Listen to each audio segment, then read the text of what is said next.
Dear brothers, dear sisters, dear teachers, dear friends, thank you for allowing me to be here with you today to talk about self-compassion. It is March of 2020. And when Haju asked me to give this talk back in November when I was attending a conference with Kristen Neff, who's a psychologist and a Zen practitioner and someone who has been a pioneer in the field of self-compassion as a discipline,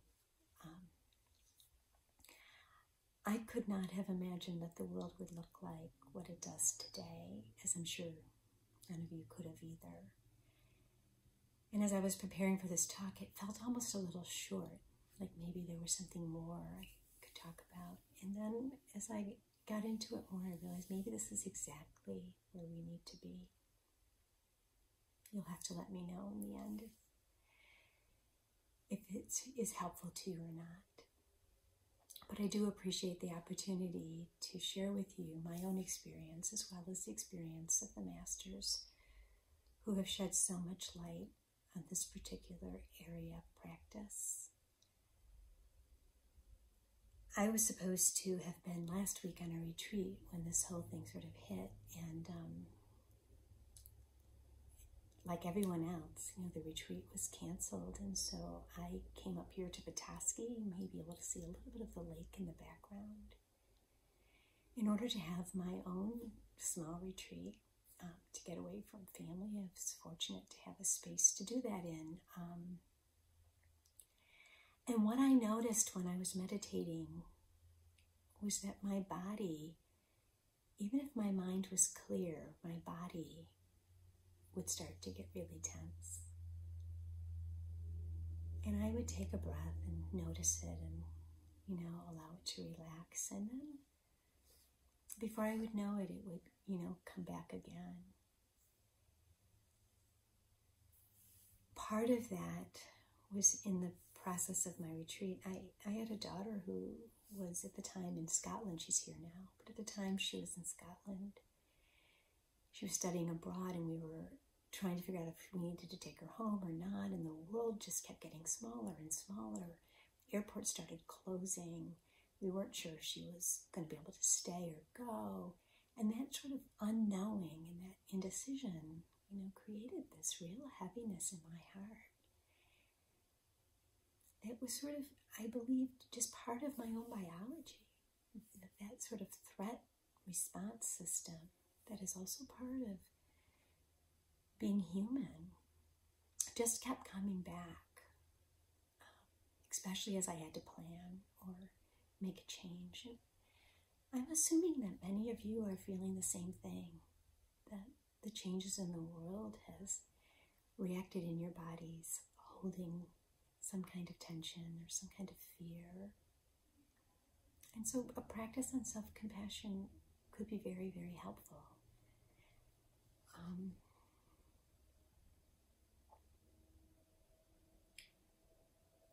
In Buddhism, compassion and wisdom are the core of Buddhist practice. In our society, it's the Buddhist Society for Compassionate Wisdom. And it's the marriage of the two that constitutes sort of the whole of the discipline.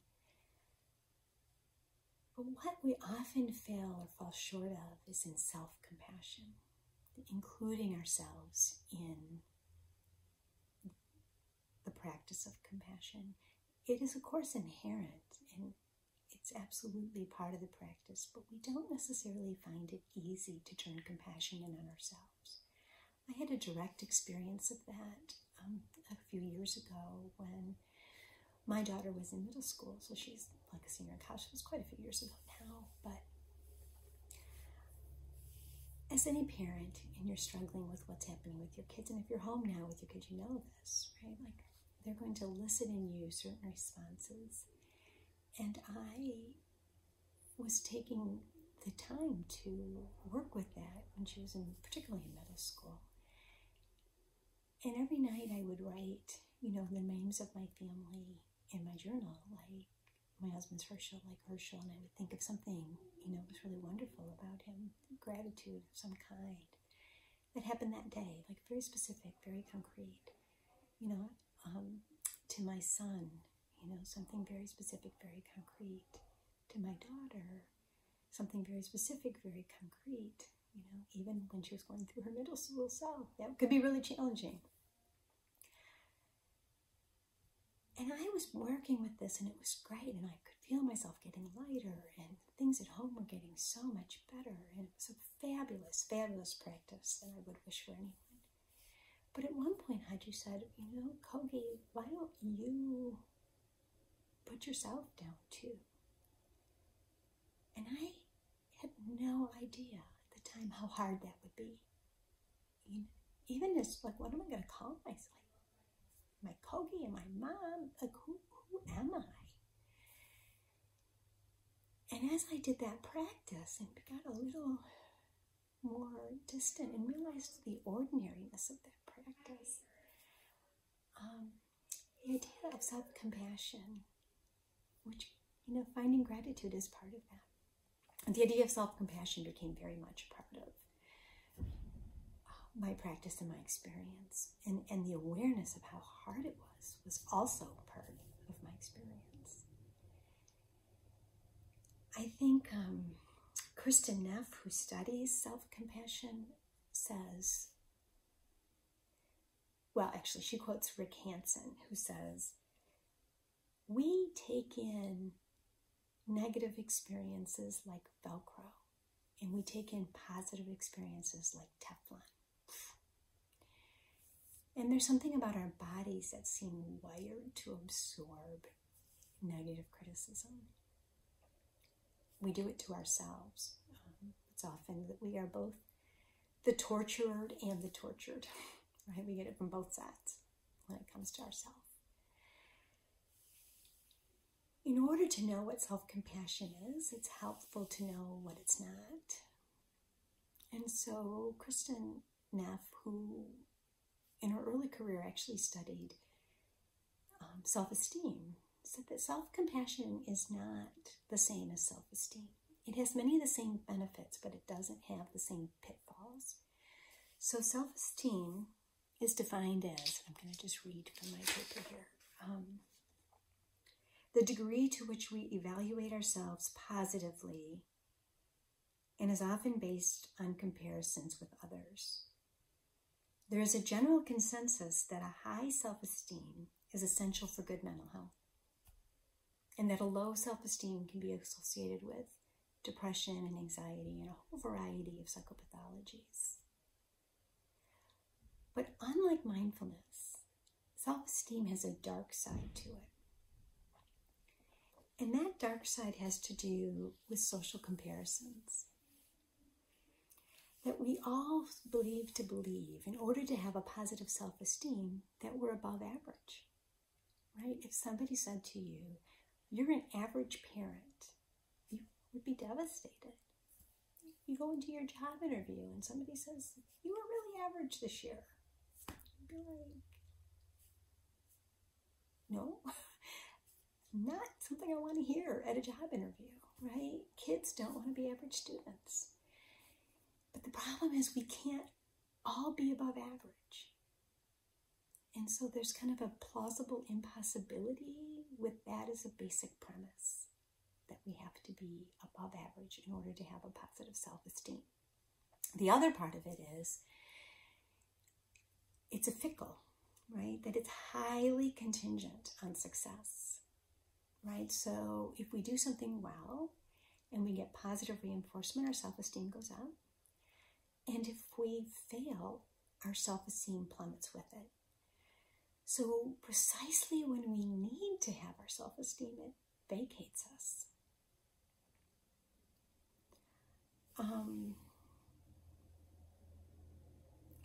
And there's even probably a more significant dark side to self-esteem.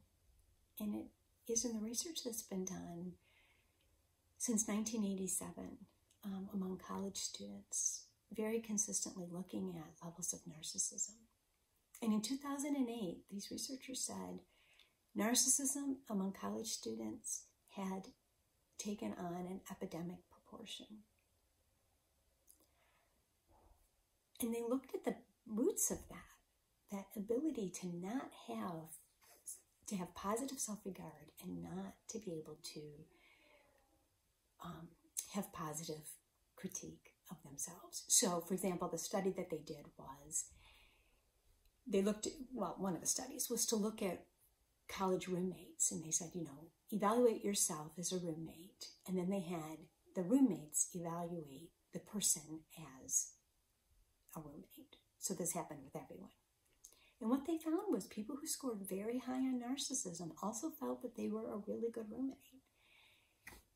Whereas it wasn't so true with their roommates, who said not particularly easy to live with, right? That they didn't have the ability to evaluate themselves, in part because of this sort of culture of looking at not wanting to hurt the child, wanting to have them have a positive self-esteem, wanting them to equate it with resilience or with perhaps power. But what we created was a whole culture of narcissists. Epidemic. I think we can see it also in our culture, like in our leaders, even today, in the real dark side of that, to not be able to take in information, to not be able to evaluate things in a balanced, compassionate way.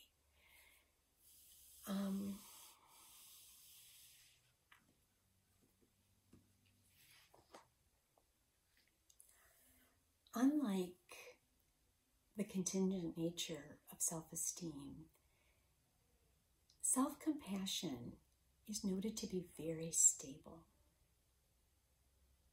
That when things happen, whether they're positive or whether they're challenging, your sense of self and esteem essentially stay the same when you can treat yourself with compassion.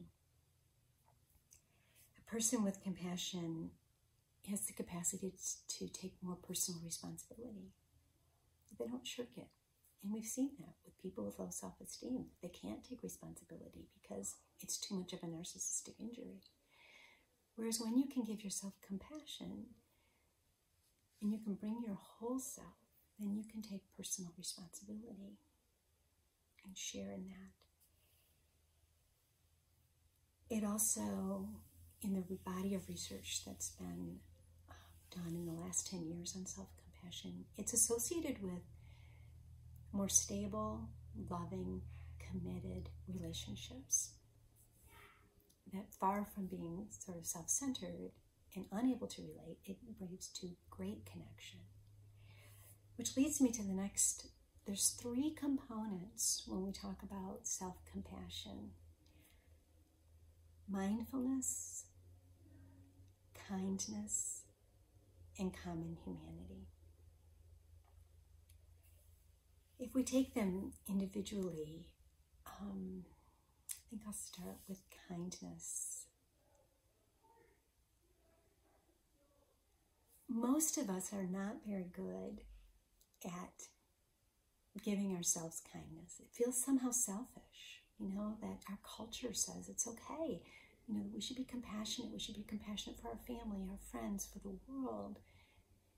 And yet, for ourselves, it feels like we often don't deserve it. That we're sort of unworthy of kindness. We're unworthy of being tender and gentle to ourselves. And so if I were to say to you, just, take your hands, put them on your heart. Notice some place in your body where you feel maybe tense or unworthy or unlovable. And I say, just breathe in kindness. It would be very challenging because it's not something that we're always in the habit of doing, although that's something we will work on together and try to make it easier over time. there's actually a biological basis for kindness towards ourselves and towards others. Looking for my notes. I don't know where to put them, but so I'll do it off the top of my head. As mammals, we were born being dependent on caregivers for quite a long time. Historically, we've often talked about Darwin and we say it's the survival of the fittest, but Darwin actually said, no, it's the survival of the cooperative. And that comes from our mammalian nature. It is a very long time period before we can live independently, and we are very dependent on our parents or other kind of caregiver. And that's true across the board of mammals, that they're all breastfed. Well, I mean, there may be some where it's really a short gestation period or a short connection period, but for mammals, it's particularly long. And there's things in our body that are wired to do that. I mean, one is the hormone oxytocin that gets released. So from a breastfeeding mother, we know that that gets released, and it is a relaxation chemical. It allows for less anxiety. It decreases blood pressure, feels more connected. You get that release of that chemical when you're playing with a small child. We also know from brain imaging studies that when you hug someone, it releases oxytocin. It's very fundamental to who we are as caretakers. And because of that long connection that happens, we have detachment styles that take place. When a caregiver takes care of a child and their needs are met, they develop, they want something and it gives back. They develop a secure attachment. And attachment is fundamental to being connected, is fundamental to our place as humans, and to our place as a human. The opposite is also true. That caregiver is not there for you, or if you have this inconsistent, if you need and it doesn't happen, we develop insecure attachments. There's different styles we could go into, but in that insecure attachment, where you don't know that your need is going to get met, where you don't know that you can trust your environment, you become less able to give yourself compassion. And we do know that with the practice that can change. It's not fixed, but it is part of who you are as a developing human when you develop this insecure attachment. So if you have love and care and security, it's going to be easier for you to give yourself compassion. But again, it can be developed over time.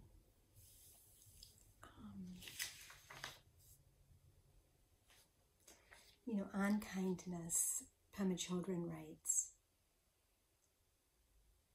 when you begin to touch your heart, or let your heart be touched, you begin to discover that it's bottomless, that it doesn't have any resolution, that this heart is huge, vast, and limitless. You begin to discover how much warmth and gentleness there is, as well as how much space.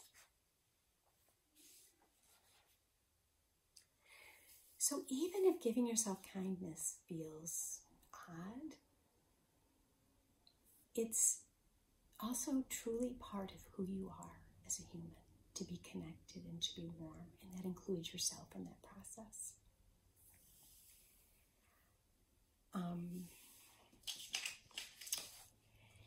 Another component, well, actually, let me backtrack for a second.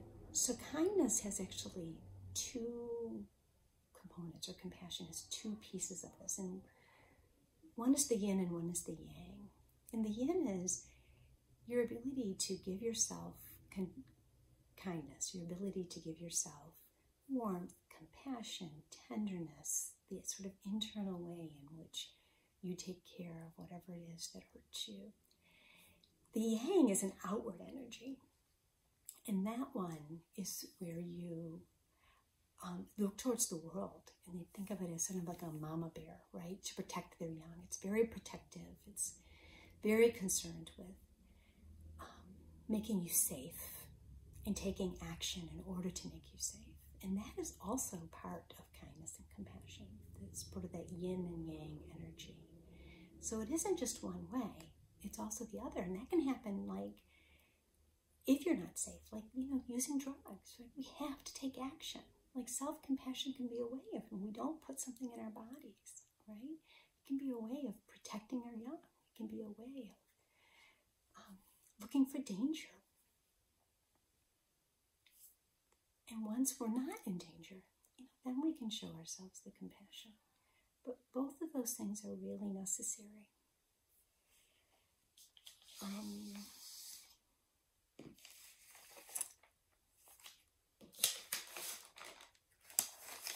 have such good notes, and I don't know how I made them enough. Kusa said I should do this as if I was doing a live stream, and I'm hoping it makes it more real and interesting if I don't edit this, so thank you for being patient. One very important component to self-compassion is common humanity. So self-acceptance and self-love, which we've been sort of talking about, are really important. But it's also important to put it in a context of common humanity. And that means that we are all in this together. We hear things like, we make a mistake or something happens, well, to err is human, or, it's only human, don't worry about it. We would say that to a friend. But when we make a mistake, we don't say that to ourselves very easily, right? We tend to beat ourselves up. Many of us do. Some are really good. And actually, at the end, I'll make a posting of Kristen Neff's website where she has a scale that you can check on self-compassion. It's free, and you can look, how self-compassionate are you? It might be good to look at that for yourself. But in general, I would say most of us don't weather mistakes very easily. And part of common humanity says it's true that to err is human, that there's no such thing as perfection. We all need to belong in this sort of sense of being common humanity, that we all need to be a part of a group. The researchers, Bowlby and Harlow in particular, Abram Maslow, who said that belonging is a core basic need, and Heinz Kohut said that a lack of belonging and an inability to affiliate to a group leads directly to depression and isolation. And it's interesting because Mother Teresa, who lived among the poor in India, was known to be among probably the poorest of the poor, and people had nothing and sometimes not even their health. But she would often say, it isn't the physical that is so damaging, the physical ills. It is the lack of belonging, the isolation, and the loneliness that is the worst of the human condition, the worst that we suffer.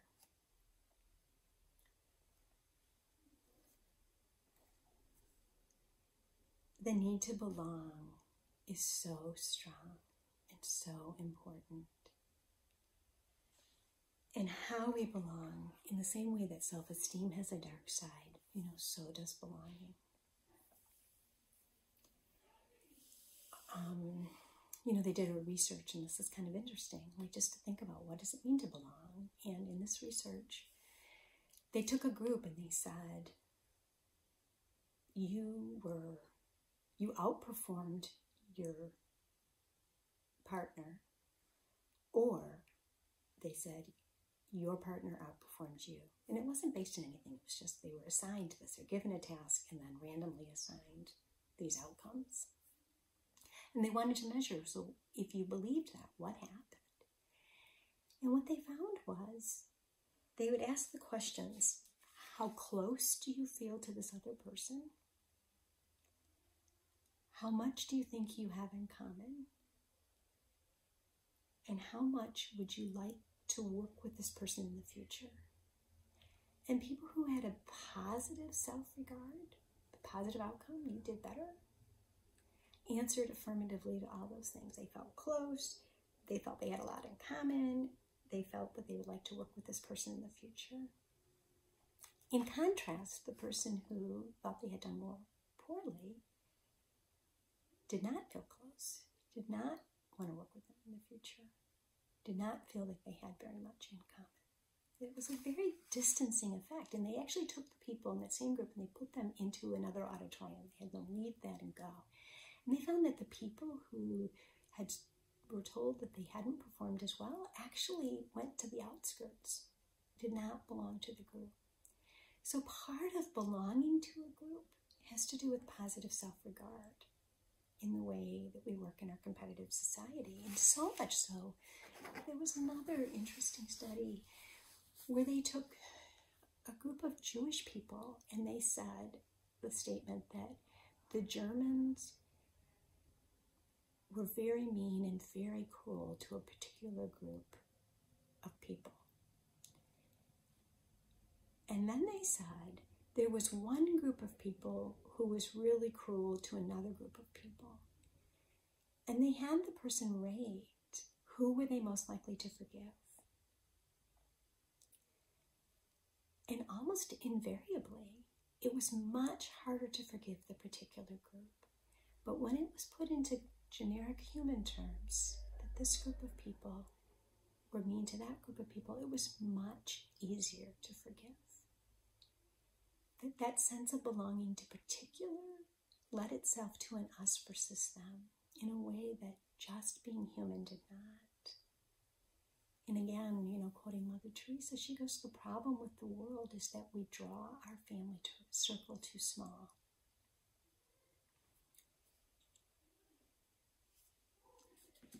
We can see all kinds of problems with the need to belong to a certain group in a small family circle.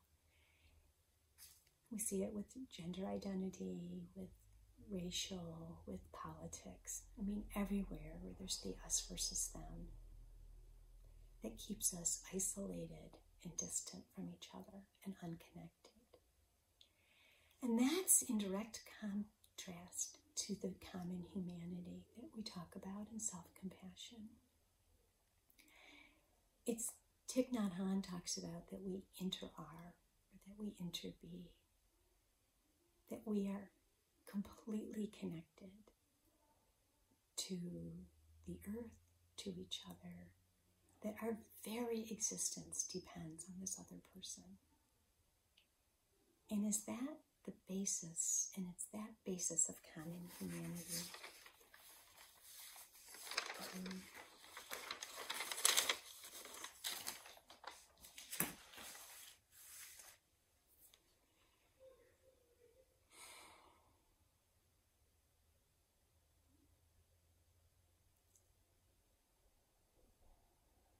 When we fail,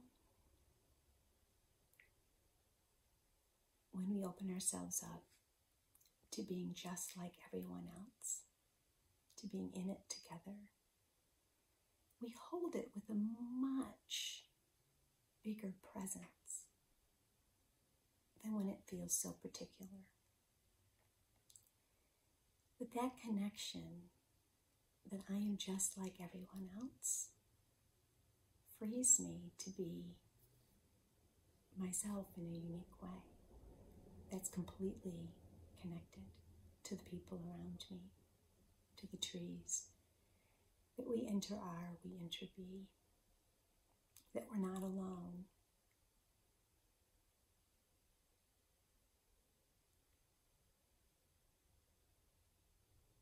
The final piece of self-compassion is mindfulness.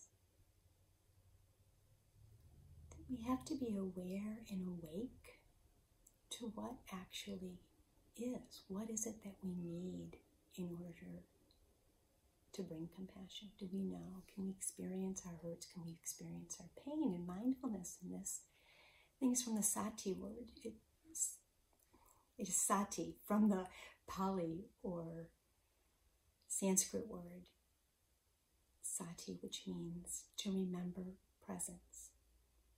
To remember presence. To be mindful. To be able to take in our experience and allow it without judgment. With curiosity and openness. And that is the basis of mindfulness. What is right now in the here and now. So with feelings, we feel it in our bodies. I mentioned at the beginning of this talk, the tightness that I felt in my chest. Anytime I would try to meditate. Well, even when I didn't try to meditate, it was there. It was part of my makeup as a human. Can you invite in any feeling that you have and allow it to be okay? Right? One that we often have a really hard time with is anger. Right? That it pushes away, right? But what if we allowed it to come in? Anger. Call it. This is anger. Let it sit. Where do I wear it? What does it feel like? Oftentimes we find that when we sit with it, it's not the first emotion, that there's something much deeper. That under anger, there's often fear, sadness. Sometimes it's even that we felt unworthy.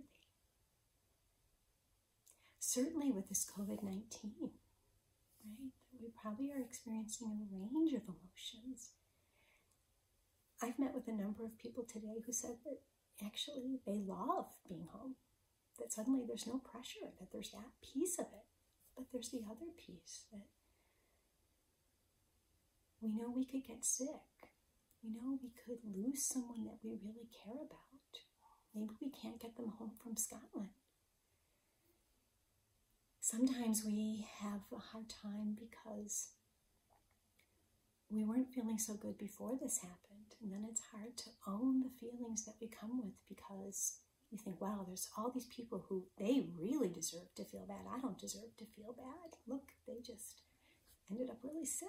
Like this whole collective thing takes away your ability to be at home with who you are and yourself, what you're experiencing and what's happening in your body. So with mindfulness, we open up to that pain. We pay attention to what it feels like. We don't expect it to go away. We're not trying to get rid of it. We're trying to honor it and hold it. Experience it. I would like to invite each of you right now to join me in this very short meditation, to find a place where you can sit and be open to whatever experience you are having right now. To put yourself either on a cushion in a chair, if you're standing, whatever position you find yourself. Allow it to be present with dignity and honor.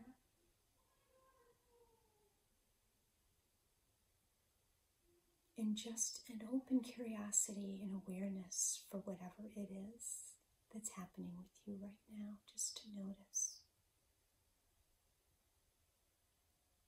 If you feel some kind of tension in your body, see if you can name it. Is it fear, unworthiness?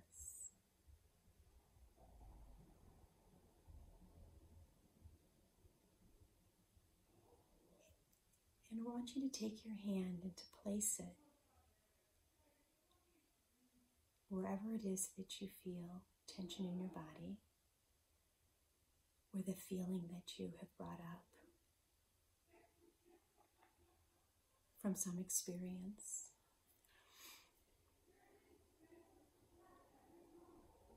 And as you try to bring it to a name,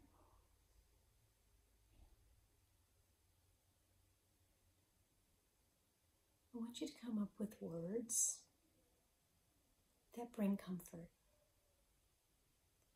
sweetheart, it will be okay. Darling, I'm here for you.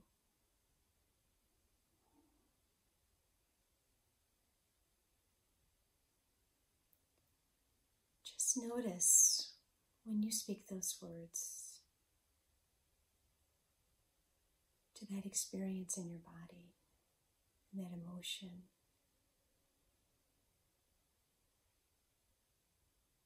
Notice what happens. For some people, it will mean bringing forth tears. It's the first time you've sat and allowed yourself to be open to that experience. Let those tears just come.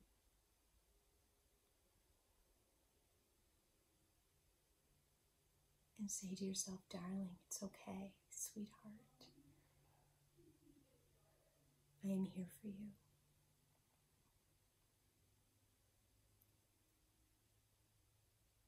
Sometimes that experience just takes it away. Just the kind attention just releases. Just notice what experience it is for you. And remember, you're connected to others with that same experience.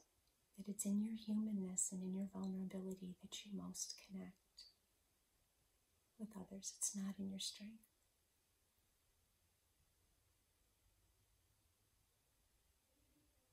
So just take 1 or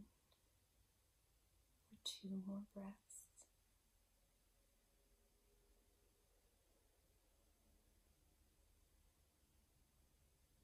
Give gratitude for yourself, for being open, and for just allowing. And for the kindness.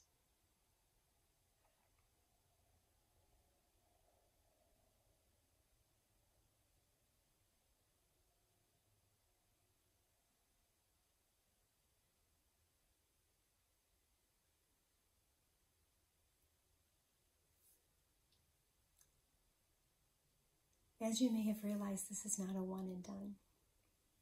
It's actually a practice. And it's something that would be lovely if we could practice together. I am offering a practice period with Hayun, and hopefully you will join us for the 4 Sundays in April at noon. And I think it will be like an hour and a half, so from noon to 1:30 for 4 Sundays in all of April, to practice mindful self-compassion. I hope we do have that chance, and thank you so much for allowing me to share this with you.